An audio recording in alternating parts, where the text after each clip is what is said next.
यदि कोई पुस्तक 300% लाभ पे बेचा जाता है तो क्रय मूल्य और विक्रय मूल्य का अनुपात क्या होगा।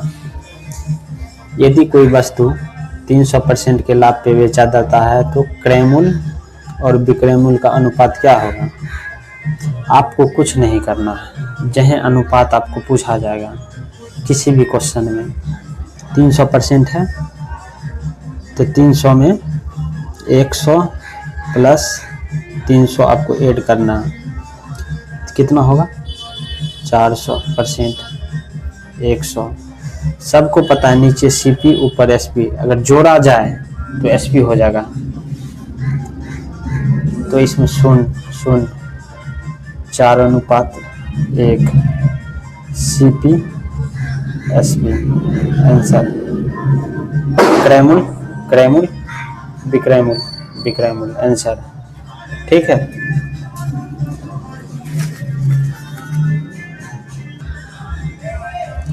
यदि कोई 25% की हानि पे बेचा जाता है तो क्रय मूल्य और विक्रय मूल्य का अनुपात क्या होगा। आपको कुछ नहीं करना। 25% हानि, 25% अगर बोल देगा आपको प्रॉफिट लाभ तो आपको 25% बढ़ा देना है। 25% हानि बोला तो आपको 25% घटा देना है। घटा के आप 75/100, 25 दिया 75, 25 चौक 100, 3:4। आपको क्या बोला गया, ये 3:4, ये 3:4 ऐसे नहीं लिखिएगा, आप तो गलत हो जाएगा। क्रय मूल्य बोलता है, ठीक ना। तो क्रय मूल्य और विक्रय मूल्य का अनुपात, ठीक है। आपको क्या करना है, नीचे वाला जब भी होता है क्रय मूल्य, ऊपर वाला होता है विक्रय मूल्य, तो 4:3 आंसर। ठीक है। चलिए अब थर्ड क्वेश्चन पे। 450 रुपया के लिए एक किताब बेचकर 450 रुपया के लिए एक किताब बेचकर मैं 20% खो देता। खोना का मतलब क्या होता है, माने कम हो जाना। जैसे 100 है, 20% खो देता है तो 80% बचता है। ठीक है। इसी तरीका किस राशि के लिए मुझे 20% को हासिल करने का मतलब होता है क्या, 120% हासिल करने के लिए। ठीक है। तो 450 रुपया है, ठीक है ना।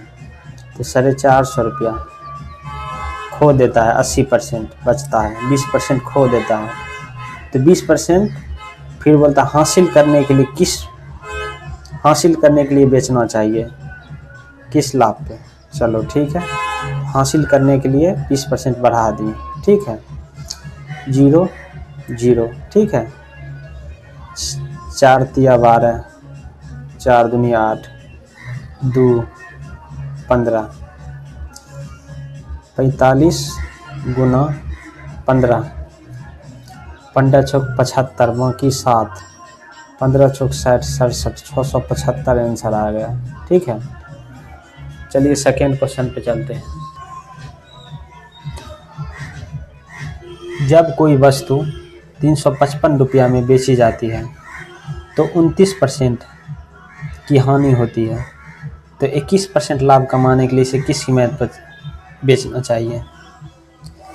यहाँ क्या बोलता है, जब कोई वस्तु 355 रुपया में बेची जाती है तो 29% की हानि होती है, तो 21% लाभ कमाने के लिए इसे किस कीमत पर बेचा जाना चाहिए। तो आपको कुछ नहीं करना, 355 रुपया है, 355, यहाँ 29% हानि है, 100 में आपको 29 घटा लेना है। ठीक है।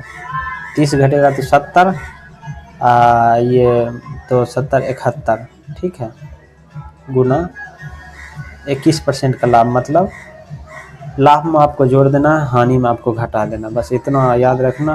उसके बाद देखो इसको 5 से गुना करो तो कट जाएगा, 5 7 5 35, कट गया ना। 355 71 गुना 5 5, 121 गुना 5 5, 12 5 60, 605 आंसर। चलिए थर्ड क्वेश्चन पे।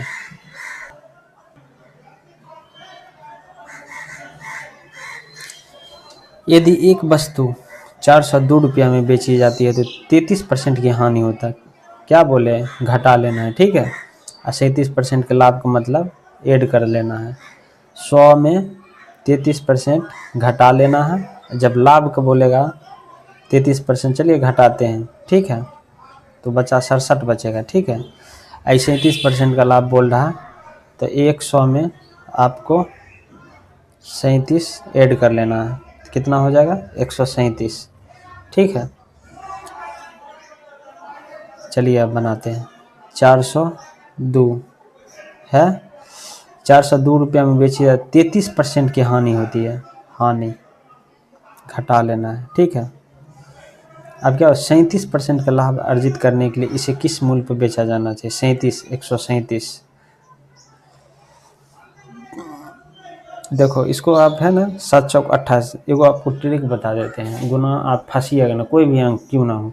जैसे बटा में 67 है, आपको क्या करना है, 7 दूना 14 नहीं कट रहा, 7 का 7 चौक 28, 7 छक 42, 6 से आप एक बार गुना करो, 6 7 42, 2 है ना, और 7 36 4 40, 402 आ गया, 406 बार में कट रहा है, इसी से आपको पता चलता 6 137 गुना 6, 6 7 42, बाकी रहा 4, 13 छक 78, 78 79 80 2 82, 6 7 42 को 2 बाकी रहा, 13 छक 78 79 80 2 82, 822 आंसर। थैंक यू देखने के लिए।